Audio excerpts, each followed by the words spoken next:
Todd Blanche has effectively been referred to the Bar Association by a federal judge as part of Judge Williams' series of sanctions against Donald Trump, Donald Trump's private counsel, Donald Trump's government counsel, and everybody else who appeared in front of Judge Williams, a Miami federal judge, concerning the Jan 6th weaponization fund settlement and their a fraud and deceit on the court. We got a 56-page decision from Judge Williams, a judge that I know well in Miami.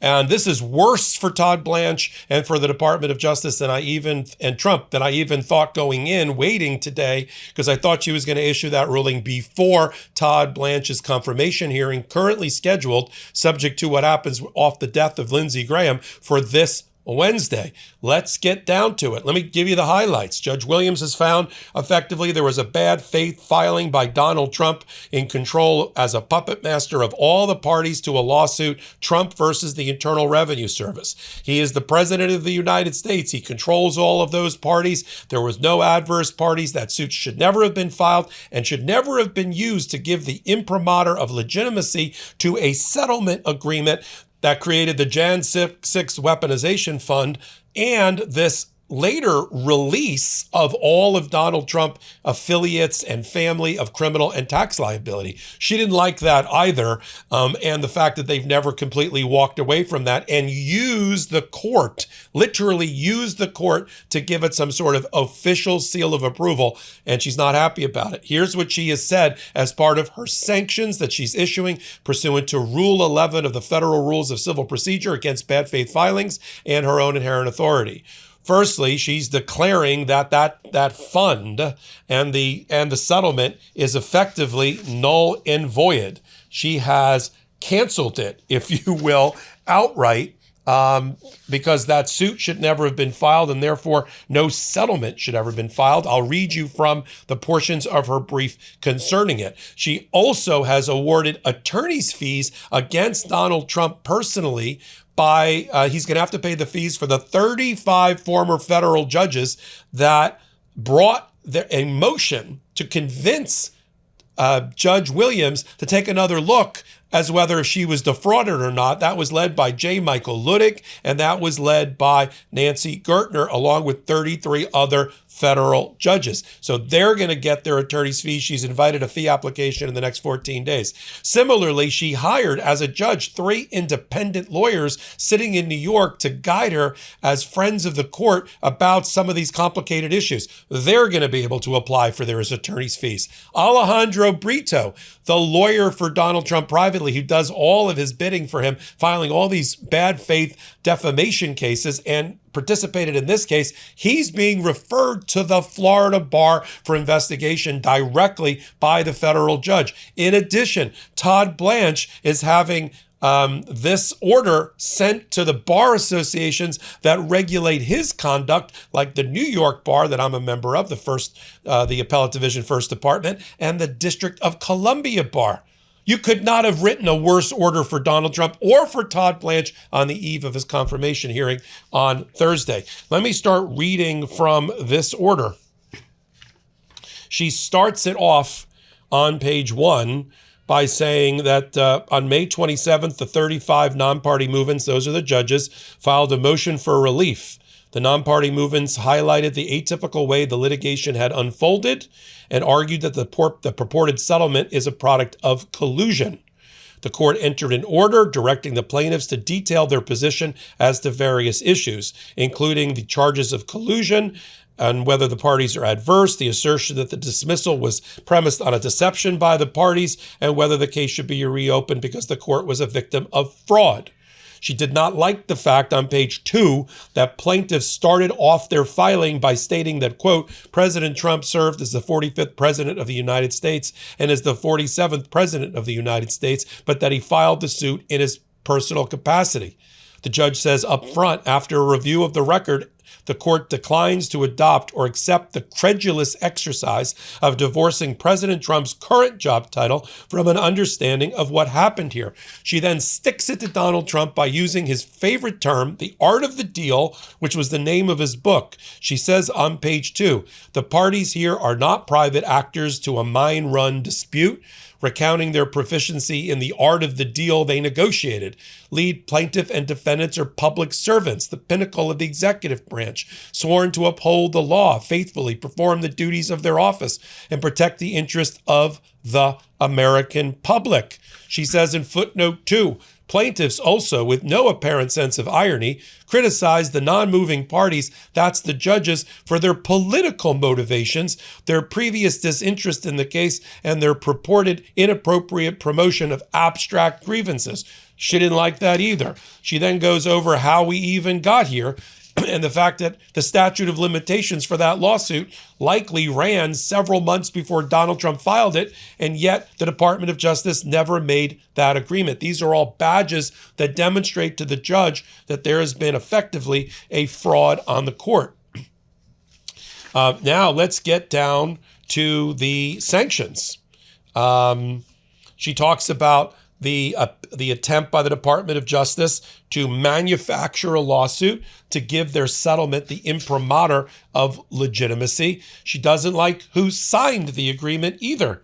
She said on page 30, the court's conclusion regarding the parties' shared interest is also underscored by the execution of the settlement agreement. First, it's signed on behalf of plaintiffs by Daniel Epstein. Daniel Z. Epstein, a former White House senior counsel and special assistant to the president from 2017 to 2020. He's also a good friend of Boris Epstein, who calls the shots in all of these cases, the fixer for Donald Trump. Notably, Mr. Epstein was never counsel of record in this case. The complaint signature block identified him as counsel for plaintiffs, but represented that his pro hoc vici application was forthcoming. She also doesn't know why he's in the case at all. Mr. Brito signed the complaint, Alejandro Brito. He's admitted to the Florida bar and to this district, yet he did not sign the settlement agreement. Mr. Epstein's name appears on the complaint, but he did not and could not have signed it. And so why is Epstein signing the settlement agreement?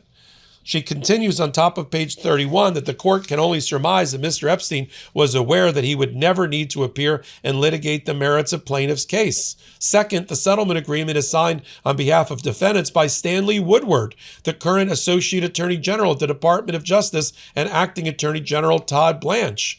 She says that before he went to the DOJ, Woodward represented several individuals who attacked the Capitol. He also represented Walt Nauta, who was President Trump's personal aide and a co-defendant in the Mar-a-Lago case. Before his appointment to the Department of Justice, Blanche was Trump's personal criminal defense attorney in several high-profile matters, including the Mar-a-Lago case. She doesn't like any of those. She then talks about how Rule 11 and the local rules about Rule 11 govern here, and that the fact that the case was dismissed to try to get it away from the judge doesn't leave her powerless under Rule 11. I never thought a pillowcase could make much of a difference until I tried Blissy. Blissy pillowcases, they're made from 22 Momi 6A grade 100% pure mulberry silk.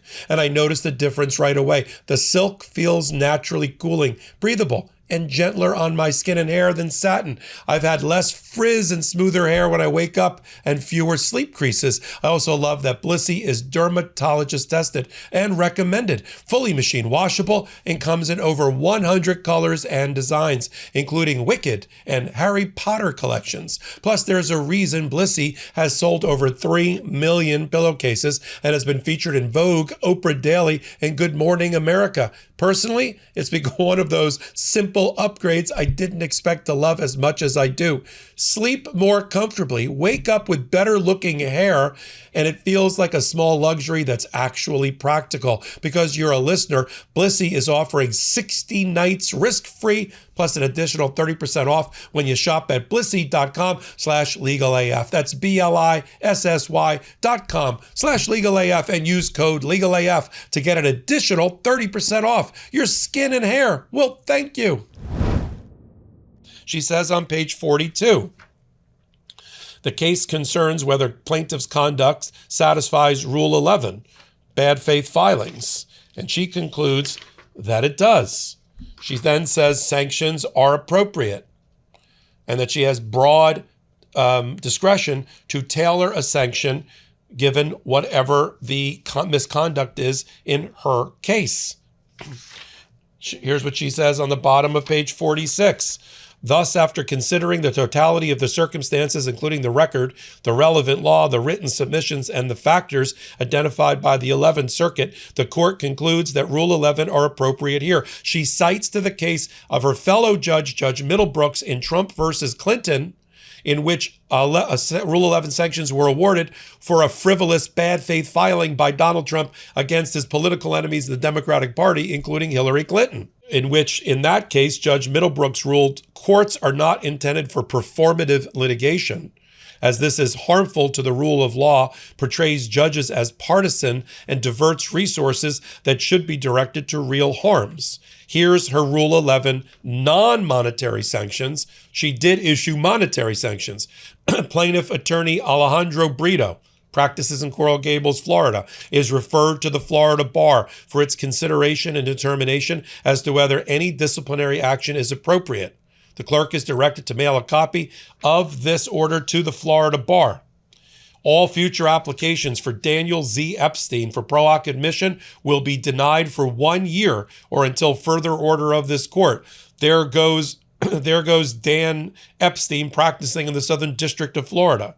The parties are prohibited from referring to the purported settlement agreement or using, offering, admitting, or citing to any of its provisions or any other official proceeding as evidence of a settlement reached in this matter. Plaintiff means the named plaintiffs, including Trump, Don Jr., Eric Jr., the Trump Organization. Defendants means the Internal Revenue Service. They can't call it a settlement. They can't refer to it as a settlement agreement. She continues with her Rule 11 sanctions related to bad faith filings, which she has determined that has happened. And then she wants monetary sanctions. So she gives 14 days for the former federal judges led by Judge Ludick and Judge Gertner to apply to be reimbursed for their hourly rate. I'm sure that's $1,400 to $2,000 an hour, by the way. She also wants the amicus people, the three former federal Judge Gleason, a former Solicitor General, and a great attorney up in New York to submit their attorney's fees. And then she wants this order to also be sent. Let me read to you this one. Concerning Todd Blanche, she wants the order to be sent where his bar is regulated. She says here, plaintiffs may file there remain the initial amici whose appearance is not contested. Plaintiffs may file any response 7 days after to the application. Finally, the clerk of the court is directed to mail a copy of this order to the State Bar of New York and the District of Columbia for Todd Blanche and Woodward, where disciplinary proceedings are currently ongoing. There you have it, everybody. Judge Williams. Now, I'm going to work hard to get Judge Ludick, who's a frequent guest with me, back on Legal AF to talk about his great victory very soon. In the meantime, support what we do here in independent media on MeidasTouch and on Legal AF by hitting the free subscribe button on both channels. Until my next report, this is Michael. I will post this order in Legal AF Substack for your review. Until my next report, this is Michael. Can't get your fill of Legal AF? Me neither. That's why we formed the Legal AF Substack. Every time we mention something in a hot take, whether it's a court filing or a oral argument, come over to the Substack. You'll find the court filing and the oral argument there, including a daily roundup that I do called, wait for it, Morning AF. What else? All the other contributors from Legal AF are there as well. We got some new reporting. We got interviews. We got ad-free versions of the podcast and hot takes. Where? Legal AF on Substack. Come over now to free subscribe.